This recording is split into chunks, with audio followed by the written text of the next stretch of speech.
My name is Nava. I'm the managing partner of Nava Wilson LLP. Our firm specializes in corporate, real estate, and litigation. I oversee the corporate with our corporate lawyer, Bindin.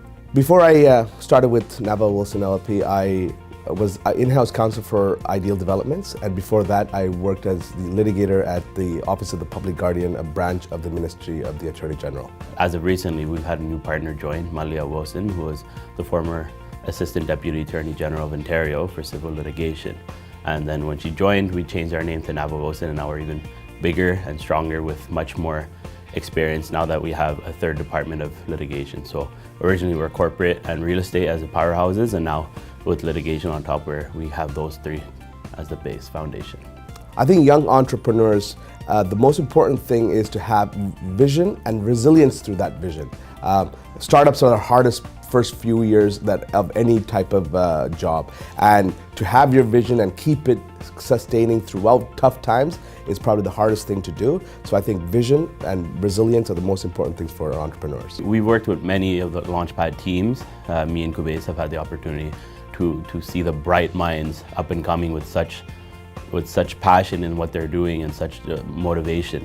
So we sit down with them, we get to understand what they're looking for, what their drives are, what they need help on, and help them excel in those aspects. So for example, sometimes they need some legal and business advice at the same time, because sometimes you can't give strictly legal advice because you need to always look at the business aspect of things as well to move forward, especially in a startup. So when you sit down with them and get a better understanding, we are able to guide them in the proper direction in a legal aspect. Nava Wilson understands what startups go through.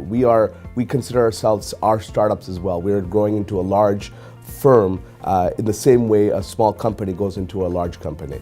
We understand the struggles of a startups in the early stages, the mid stages, and late stages. And we've helped many startups from earning hundreds of dollars of revenues to hundreds of millions of dollars of revenues. So we can adapt ourselves to fit the needs of any entrepreneur. My message to entrepreneurs is don't stop. I know as cliche as it is, you're going to run through many obstacles, especially when you're new to the game. You're going to hear a lot of advice from many people, but at the end of the day, the most important advice that we can give to people is trust your gut and trust your heart, because that's what's going to be with you for the whole journey.